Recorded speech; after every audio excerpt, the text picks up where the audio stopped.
Alright, so today we'll be looking at rates of reactions, right? It's a very short topic, so I'll plan to just go through the information and then we'll probably work a question or two just to make up time. Alright?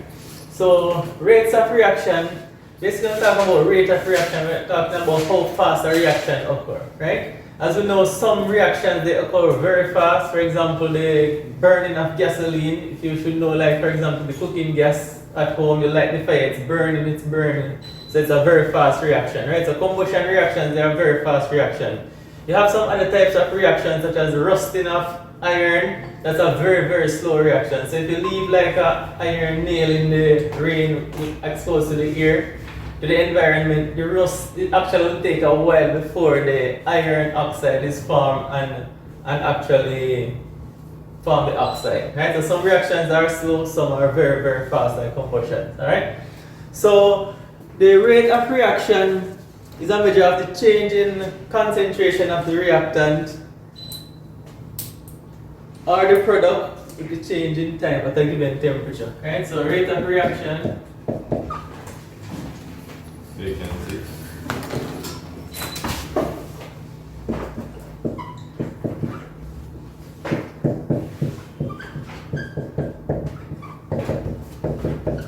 The change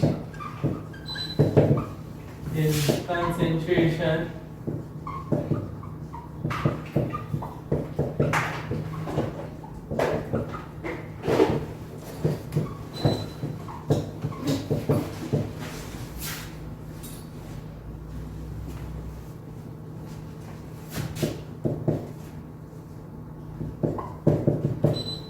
with them, right?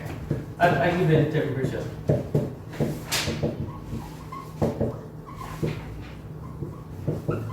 Right? So what this is saying is that the rate actually we can use either the how fast the products are used up to measure the rate, or we can also use how fast the products are formed. So either how fast the reactants are used up or how fast the products are formed can be used to measure the rate of the reaction. Equation.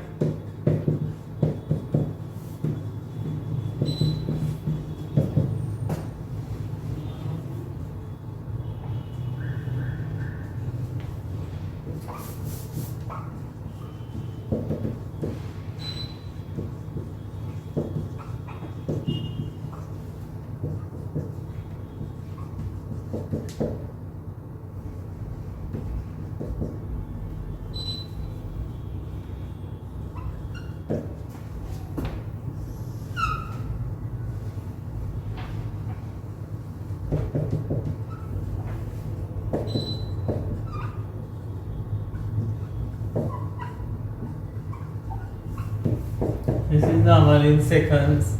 Here can be moles per Vm cubed. Alright? Now, sometimes, however, this mainly apply if we have the reactants in a solution. Right? So if it's like an acid solution reacting with like a metal, this can work, right? However, sometimes if we're measuring like the volume of gas that is produced, we can use the rate of reaction equation as in volume of products over the time taken to form that product. Alright? So, but in terms of concentration as well, we could also talk about the concentration of the product that is formed. Right? So we could say the increase in the concentration of the product.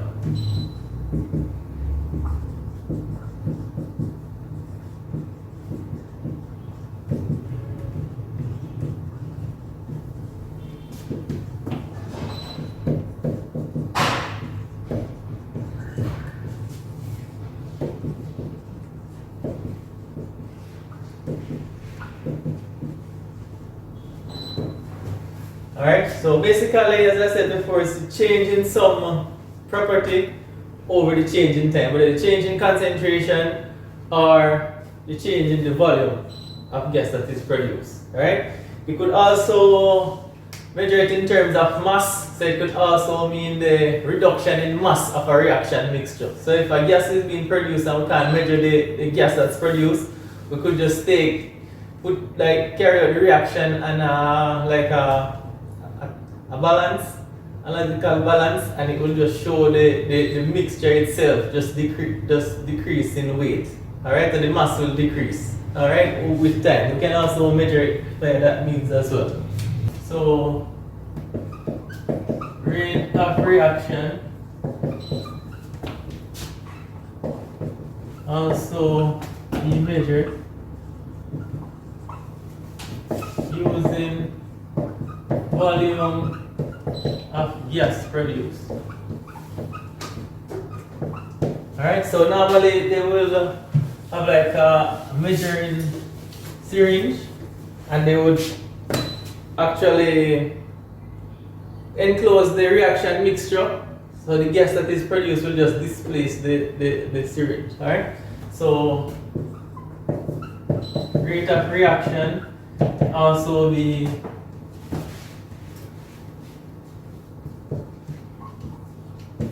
change volume of the gas produced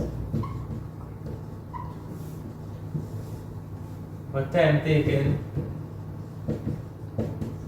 Alright, so as you can see, this unit here, sometimes they will measure this like in cm cube. So as you can see, the unit for this rate of reaction would be cm cube per second if we're using the volume.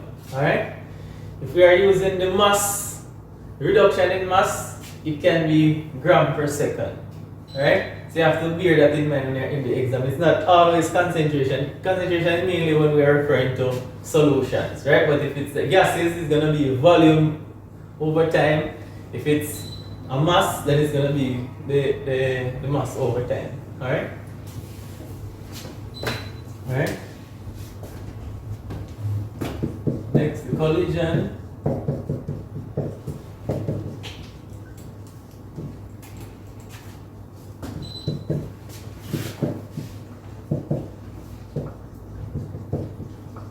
Alright, so three main points that you have to know, right? So the reactants must collide. Alright? So reactants must one collide.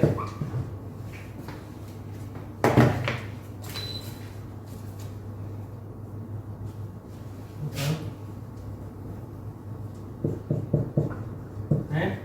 Two, they must collide with correct orientation.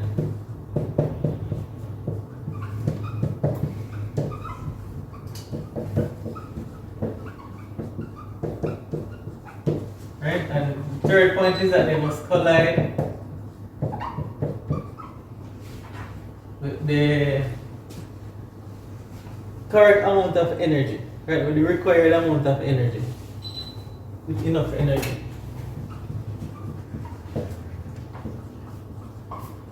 Right? This energy is called activation energy. Right? And we will discuss that in the thermodynamics next week. Right? Summary for the collision theory. Alright? So, in order for a reaction to take place, basically, the molecules must collide in order to break the bonds that are there. You remember that for a reaction to take place, for example, since we have covered some organics, say for example we have the hydration of, even though this is not organic, the hydration of say alkenes. Alright? So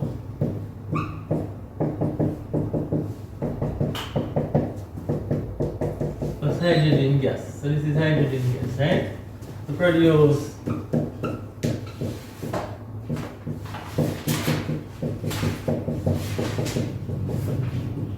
alright?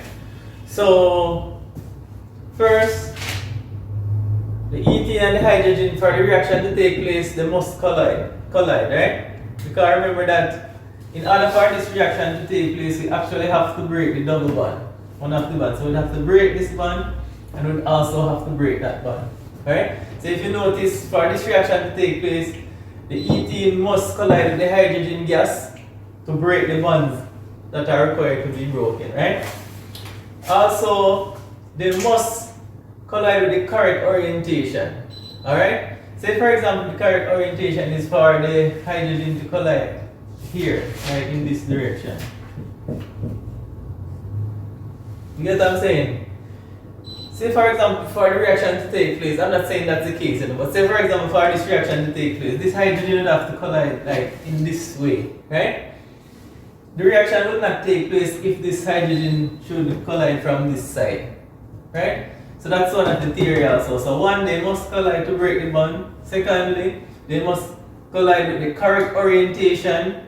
And finally, they must collide with enough energy. Alright? Because they technically could collide with the correct orientation, but if they don't have enough energy, which is known as activation energy, the reaction will still not take place. Right? So you find out that these are the three main factors which will determine if a reaction takes place or not. Right? And these factors just basically is required to break the bonds from the reactants and to form the bonds in the products. Alright? So as you can see, the double bond would have to be broken here. The hydrogen-hydrogen single bond would have to be broken. And what is formed is two new carbon-hydrogen bonds. Alright? For this reaction to take place. So bonds are broken, bonds are formed. Alright?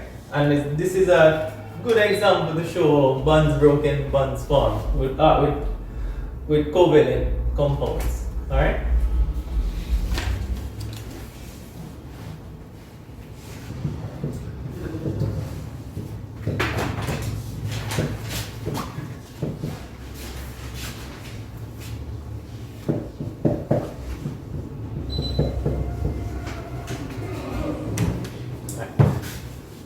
So we have four main factors that you must know, plus we have two additional factors that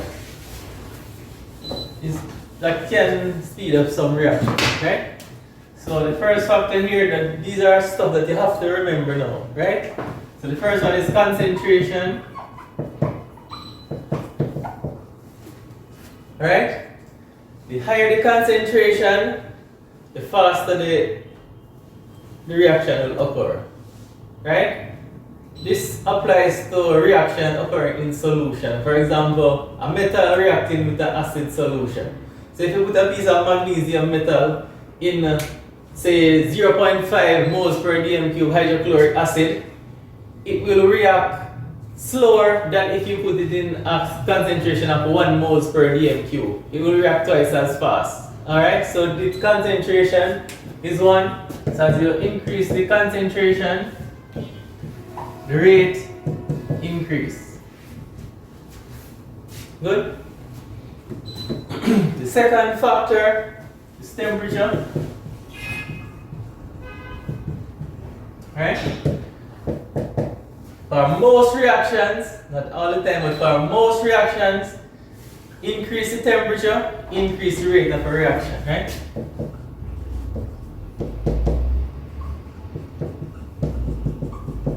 Right? And in most cases, the reaction rate double, it increased by 10 degrees Celsius. Okay? It's knowledge that it's good to know as well. Alright? Third factor, surface area or particle size, right?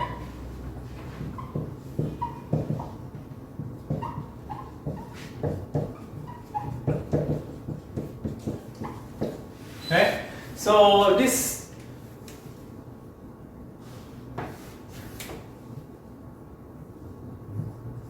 applies to reaction either to metals or to solid ionic compounds. Alright? Because what happens is that for metals you can either have the metal as a whole strip of metal, or you can have like metal fillings in which they would actually grind the metal and have like some little metal dust in a sense, alright? There are some metal fillings, right? So when you have reactions taking place which involve solids, normally the reaction is actually taking place on the surface, alright? So if you should have, say for example, this pen is a piece of metal, the reaction will only be taking place on the outside, and it actually, as soon as the product is formed, it continues to react with the internal metal that is there. Because remember that, for example, this is a piece of magnesium metal strip. Then, and it's reacting with hydrochloric acid. Remember that whenever the acid reacts with the metal, it's going to convert it to like the magnesium 2 plus and it goes in solution. So that magnesium 2 plus is not going to react with any more acid. It's the magnesium atom in the metal will continue to react with the acid particles that is there, right? But remember that it will react with the atoms on the surface first before it goes in the inner aspect of the metal, right? So with that said, you can see that, for example, if you have more surface area, so for example, this is one piece and we should break it down, you can see that this would have more surface area for the reaction to occur because it would have here and here to react, right? So if you can see, like if we had, say for example, we break up this into many small pieces, you can see that the reaction will technically occur faster because more solid atoms would be exposed for the reaction to take place, right? So in this case, as the particle size increase, or increase surface area,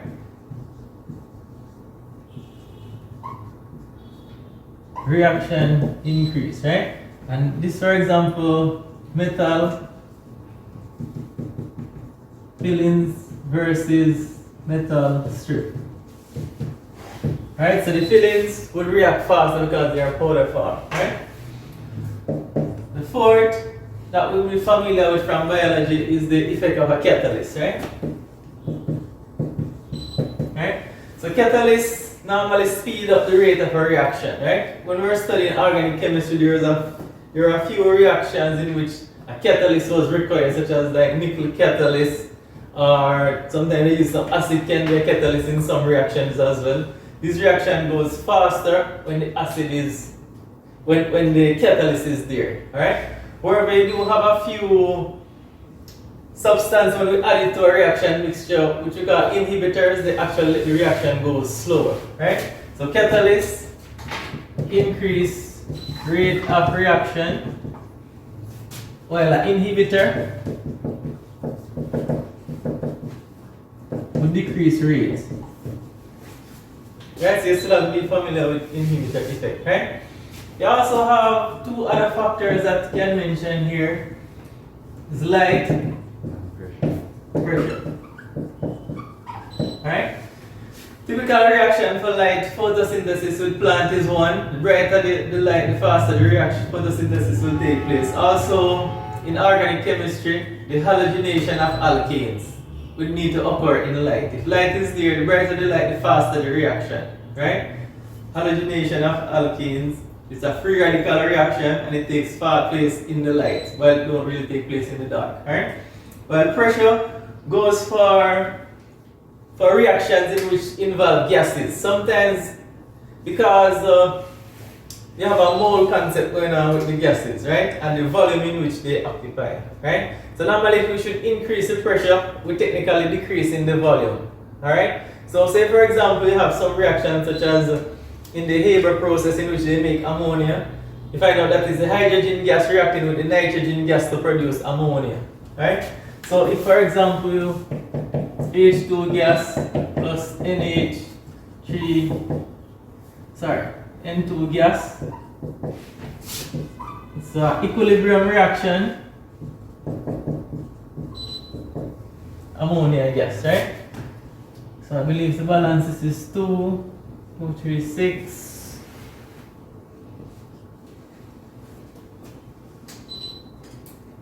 Right? I remember that based on Avogadro's law, 1 mole of any gas at room temperature and pressure or standard temperature and pressure will occupy a fixed volume, right? So for example, reactions like this in which the product would have just 2 moles, the reactant side would have 4 moles of gas. As you can see, the product side would require less volume, right? So if we should increase the pressure in reaction mixture like this, we tend to push the reaction faster to the product side, which would increase the rate. That's an example of how pressure can increase the rate of a reaction. And the Haber process, which the preparation of ammonia from hydrogen and nitrogen, is that typical example, right? While light, example of this will increase its increase rate, the halogenation